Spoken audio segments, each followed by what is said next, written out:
en streaming pour participer aux offices de Rosh Hashanah et Yom Kippour dans les lieux habituels de Judaïsme en mouvement. Venez vivre et partager la ferveur des fêtes de Tishri avec Judaïsme en mouvement en réservant vos places dès maintenant sur judaïsmeenmouvement.org. Shana Tova. Radio J. Le 10-11, Lise Gutman. Radio J. Les invités de Lise Gutman. Radio J. Et j'ai l'immense plaisir d'accueillir Benjamin Huglot en studio. Benjamin, dont c'est la rentrée et qui viendra, pour notre plus grand plaisir, nous rendre un peu plus souvent visite cette année. Bonjour Benjamin. Bonjour Lise, bonjour à tous. Alors Benjamin, je rappelle que vous êtes Razan et que vous dirigez l'association Kol Nidre et que si vous êtes là ce matin avec nous, c'est pour nous parler de la liturgie des fêtes de Tishri. Alors d'abord et avant tout, Shana Tova et Chatima Agitio, Tova. Chatima Tova surtout, Oui. bien sûr. Et on aimerait en savoir plus grâce à vous sur ces fêtes de Tishri. Alors d'abord peut-être, avant de nous parler du contenu des fêtes, quelques mots sur Kol Nidre. Alors absolument, cette association Kol Nidre a été créée il y a maintenant 5 ans, c'est notre 5e Kippour, Oui. pour préserver un héritage très précieux qui est celui du rite français, qui est donc l'unification du culte qui a été faite à la fin du XIXe siècle, en unifiant un certain nombre de traditions, surtout une tradition ashkénaze alsacienne et une tradition portugaise, avec un creuset un peu parisien, on va dire, mais qui avait pour but de transmettre, et c'est le plus important, et diffuser une tradition et de transmettre tous les sentiments, bien sûr, que sont ceux de la prière, qui permettent justement d'entrer dans la prière et la réflexion que nous imposent ces moments très particuliers de l'année, que sont les fêtes de Tishri. Alors, justement, donc, quelle réflexion ? Alors, à la base, je voulais profiter de cette émission et avant de traiter des morceaux, de pouvoir poser quelques questions en fait à nos auditeurs, en se demandant tout simplement pourquoi va-t-on à la synagogue pour les fêtes ? Ben oui. Est-ce qu'on y va par force de l'habitude, parce qu'effectivement, une fois par an, il faut bien y aller ? Ou au Ou contraire, parce que nos parents y allaient. ça c'est déjà important. Ça c'est déjà un élément très important. Ouais. Et justement, c'est de se dire, mais au fond, quel est le Kippour que j'ai envie de vivre, pour quelles raisons j'y vais, et quelle est ma place dans ce monde ? Et ce qui est toujours un moment de réflexion important. Le judaïsme, en fait, c'est une religion qui est très liée au temps. Bien Les sûr. fêtes rythment les différentes saisons. Et cette religion nous invite, nous impose de réexaminer notre place de manière assez régulière. Et donc, la question qui se pose, c'est effectivement de savoir dans quelle situation nous nous situons. Et il faut savoir aussi que les uns et les autres, nous avons tous un certain nombre de choses à porter, un poids. Et il y a des moments dans l'existence, ne serait-ce que le Shabbat, où il faut qu'on puisse avoir un instant où on pose ce sac, on pose ces pierres, et on soit capable de prendre du recul et d'être dans autre chose. Et c'est justement ça qui est important dans les offices. Moi, je suis partisan que la synagogue est un lieu neutre, à ceci près que c'est un lieu qui doit être pour moi apolitique, qui ne doit pas faire la promotion d'une politique, d'une idéologie, mais qui doit rassembler les gens. Oui, rassembler le peuple juif, c'est Exactement. important. Oui. Et vous l'avez dit, on suit l'exemple de nos parents. Le meilleur exemple de nos parents, c'est bien évidemment ces morceaux, ces airs que nous avons chantés Mais avec bien eux sûr. et qui nous raccrochent à cette tradition. Et c'est la spécificité évidemment de Rosh Hashanah et de Yom Kippour d'avoir les airs les plus emblématiques du judaïsme, parce Évidemment, c'est des fêtes qu'ils sont importantes. très connus. Et vous avez en fait un parfum qui se dégage de ces fêtes, et justement avec quelque chose qui soit à la fois profond, entraînant, puisque justement Rosh Hashanah, puisqu'on va parler essentiellement de Rosh Hashanah et de Yom Kippour aujourd'hui, c'est cette année nouvelle. Alors on parle du nouvel an, mais c'est pas seulement le nouvel an, puisque au moment où l'année nouvelle naît, l'année qui précède disparaît. Et donc, en fait, nous inaugurons l'année nouvelle, nous ouvrons l'année nouvelle, mais en fait, dans un moment du temps qui est interrompu.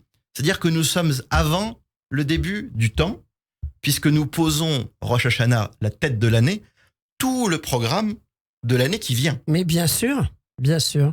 Et donc, c'est un moment de réflexion essentiel. Rosh Hashanah est un préalable nécessaire, indispensable à Yom Kippour, puisque on dit que Rosh Hashanah, c'est Yom Hadin, le jour du jugement. Mais c'est à ce moment-là que ce jugement va être posé. Nous avons ces 10 jours de Teshuvah de retour pour faire appel de la décision, comme devant le juge. Et Kippour est donc l'aboutissement de tout ce qui se passe à Rosh Hashanah. Alors, je pense qu'on pourrait commencer. Moi, j'aimerais bien qu'on écoute justement Exactement. un premier titre, Mika Mocha, Voilà. qui est un grand classique. Exactement. On le chante aux offices de Shabbat, à toutes les fêtes. Et donc, chaque morceau a un parfum particulier. Et donc, celui-ci, vous allez le voir, est à la fois empreint de solennité et de mouvement qui montre justement ce changement dans lequel nous entrons. On écoute.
C'est juste magnifique, on peut pas interrompre ça. Mika Mocha, un morceau traditionnel de la liturgie de Rosh Hashanah, avec la très belle voix de Benjamin Huglot, qu'on aura bien sûr identifié. Benjamin qui est en studio avec nous justement pour nous présenter tout cela. Alors, ce titre qu'on vient d'entendre, c'est un titre qui est spécialement d'Alsace, parce que moi je l'ai beaucoup entendu, il est rentré dans la tradition. Oui, parce qu'en fait, vous aviez à l'époque une école de Chazanout, rue Vauquelin, au séminaire, Oui, qui a fonctionné jusque dans les années 70, de manière justement, ce que je vous disais, à unifier le rite. Alors, d'accord. la communauté juive a beaucoup changé, bien sûr. Oui, Malheureusement, cette école a disparu aujourd'hui. Donc, ça fait presque 50 ans qu'aujourd'hui, il n'y a quasiment plus de ministres officiants formés à ce rite, sauf puisque le diplôme a disparu en même temps que l'école de Chazanout, et que la seule manière de se former était de pouvoir fréquenter les ministres officiants ayant eu leur diplôme, et vous imaginez bien que maintenant ils sont tous en retraite ou quasiment. oui, c'est vrai. En tous les cas, c'est juste magnifique. Alors, on va continuer avec un autre titre emblématique de cette liturgie, c'est Avinu Malkeinu. Alors c'est un des morceaux les plus emblématiques de la liturgie juive, bien sûr, et j'en profite pour revenir justement sur Rosh Hashanah juste avant d'écouter ce morceau, qui est donc le morceau traditionnel du rite français qui était composé par Samuel Nombourg, grand ministre officiant qui a beaucoup œuvré au milieu du XIXe siècle justement dans cette tradition-là. Avinu Malkeinu, notre père, notre roi. On parle beaucoup du peuple élu. On nous l'a beaucoup reproché d'ailleurs. Oui, c'est vrai. Et on continue. Et on continue, Je dis ça ça, n'arrête je pas. dis rien. Mais il y a un concept dont on parle peu, qui est celui du roi élu. Oui, Et effectivement, on inaugure la nouvelle année et en même temps, Dieu n'a certes pas besoin de nous pour exister. Oui. Son essence est là, mais il n'est roi que parce qu'en tant que peuple, nous l'avons choisi. Exact. Et donc la royauté divine est renouvelée totalement à Rosh Hashanah. Et on a cette notion de réélection divine qui se produit à Rosh Hashanah en même temps que nous renouvelons l'année qui vient. Et donc, on dit souvent qu'en tant que rebelle par nature, on peut se rebeller contre l'autorité, contre notre roi, mais contre notre père, ça devient beaucoup plus complexe. Beaucoup plus compliqué. Et donc, c'est pour ça que nous invoquons à la fois ces deux dimensions de Dieu pendant ces fêtes, c'est-à-dire cette dimension du Père qui veille sur nous et du roi, cette royauté qui est réaffirmée à l'occasion de ces fêtes de Rosh Hashanah. On écoute la version de Benjamin Huglot, Avinu Malkeinu.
Avinu Malkeinu, c'est la version de Benjamin Huglot, mais avec le groupe vocal Kol Nidre. Alors, qui sont-ils? Qui sont ces voix qu'on entend derrière vous et qui vous supportent? Alors, soutiennent plutôt. Absolument, mais c'est pas faux, les deux. C'est en anglais. Oui, mais les deux sont peut-être pas forcément. Ah, d'accord. Oui, j'ai dit support au sens. Bien sûr, non, tout à fait. Alors, nous avons en fait une formation de base. Alors, les extraits que vous entendez ce matin ont tous été captés lors de concerts qui sont donnés, des concerts de liturgie qui sont donnés à un public juif comme non juif, à l'Institut des jeunes aveugles. Oui. On a fait tout un cycle de concerts qui recommence d'ailleurs après les fêtes. Donc, on aura l'occasion d'en reparler. Avec plaisir. De manière à ce que tout à chacun puisse découvrir ses airs. Mais évidemment, cette formation de base m'accompagne pour tous les offices que nous organisons à l'association Kol Nidre. Et ce groupe qui donc a un quatuor vocal avec Vincent Lecornier en basse, Pierre Vaello ténor, Evelyne Brun soprane, Daniel Michel alto et bien évidemment Nicole Vienner qui est l'organiste qui nous accompagne pour tous les concerts et pour tous les offices puisque nous avons la spécificité de conserver une liturgie pour orgue et chœur mixte. Donc il y a bien des femmes qui chantent pour tous les offices. Et l'orgue qui accompagne pour tous les offices également. Comme c'était la tradition d'ailleurs. Exactement. Oui. Jusqu'à très récemment, mais effectivement, nous maintenons cette tradition-là. Nous sommes des rares à le faire. Et justement, donc vous répétez tous les combien? Ce sont tous des musiciens professionnels. Donc, oui. On met pour les fêtes, vous voyez, là, on se retrouve mercredi. On a à peu près 2 heures de répétition avant les offices. Puis on recommence pour Yom Kippour. Le programme des offices de Yom Kippour est un programme qui est très musical parce que ça permet de guider la prière sur toute la journée de Kippour. Donc les chœurs, on a un double quatuor, donc on a en fait 9 chanteurs puisqu'il y a 3 sopranes, plus le Vincent Lecornier qui dirige cet ensemble vocal. Et donc, on a vraiment un chœur qui fonctionne très très bien et dans sa plénitude pour les fêtes. Magnifique. Alors justement, si on souhaite vous écouter pour Rosh Hashanah, où est-ce qu'on va ? Alors, vous trouverez toutes les informations sur le site de l'association www.kolnidre.live où vous trouverez les liens d'inscription si vous souhaitez nous rejoindre. Nous célébrons Rosh Hashanah à l'auditorium Marcel Dupré, qui est à Meudon. Oui. Mais nous célébrons Yom Kippour au théâtre Loran-Lag, qui est bien connu des auditeurs, qui est dans le 16e arrondissement. Oui.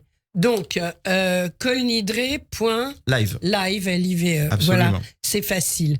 Alors, c'est tellement beau qu'on n'a qu'une envie, c'est d'écouter le titre suivant. Et là, il s'agit de Ono Tovo. Absolument.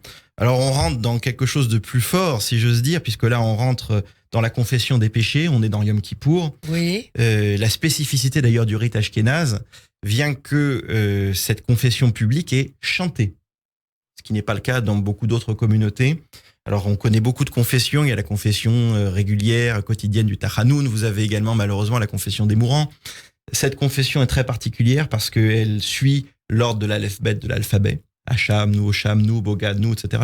Je prononce encore avec l'accent ashkénaze, comme vous voyez. Oui, c'est agréable. Et on peut que rendre hommage aux compositeurs qui ont traduit donc cette tradition en musique et qui traduisent l'intention. Et vous sentez tout le poids qui pèse sur nous au moment où nous essayons de nous libérer de nos fautes. Vous savez, il y a une très jolie formule où on dit que Dieu se souvient de ce que les hommes ont oublié. Ce qui veut dire la chose suivante: si on ne se souvient que de ses bonnes actions, Dieu ne se souvient que de nos mauvaises actions. En revanche, si on ne se souvient que de ses mauvaises actions, Dieu se souvient de nos bonnes actions. Et tout dépend de la manière avec laquelle nous nous présentons à ces fêtes-là. Et c'est ce que je vous disais au début de l'émission. Quelle est votre intention pour ces fêtes ? Quelle est la manière dont vous souhaitez les passer ? Et comment vous souhaitez gérer cette transformation indispensable que nous allons traverser maintenant ? Et on va écouter donc ce titre. Ono Tovo.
Ono Tovo, interprété par Benjamin Huglot et le quatuor de Kolnidre. Voilà, c'est juste magnifique.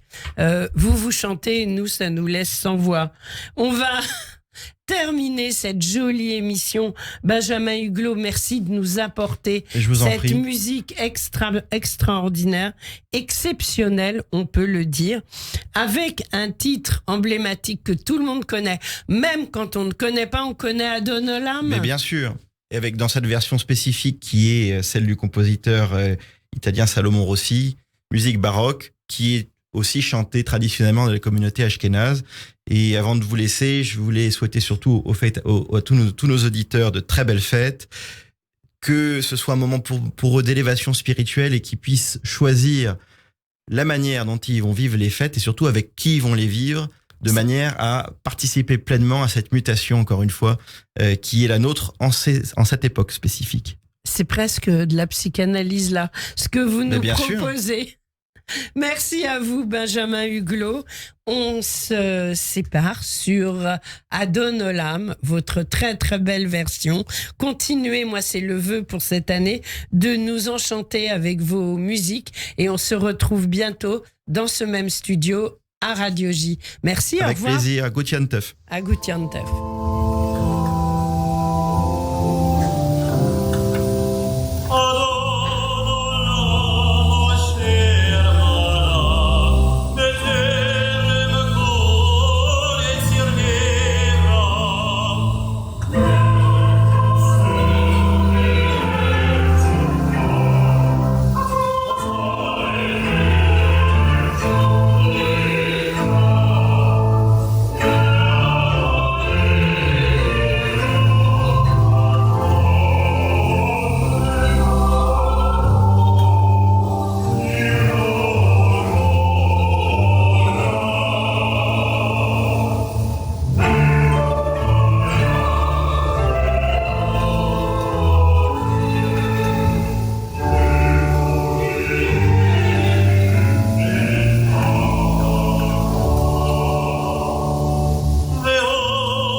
Radio J. Votre programme revient dans moins d'une minute. Radio J. 14h, 15h. Le grand journal, Steve Nadjar. Je vous attends tous les après-midi à 14h dans le Grand Journal. 1 heure de décryptage en direct de l'actualité en Israël, en France et dans le monde. Le Grand Journal, 14h, 15h. À tout à l'heure. Radio J. Les violences conjugales sont inacceptables. Vous êtes victime ou témoin de violences conjugales? Noah Osez le dire est une ligne d'écoute anonyme, confidentielle et gratuite, ouverte du lundi au jeudi de 10h à 16h au 01 47 07 39 55. En dehors de ces horaires, laissez-nous un message ou un mail à noahosezledire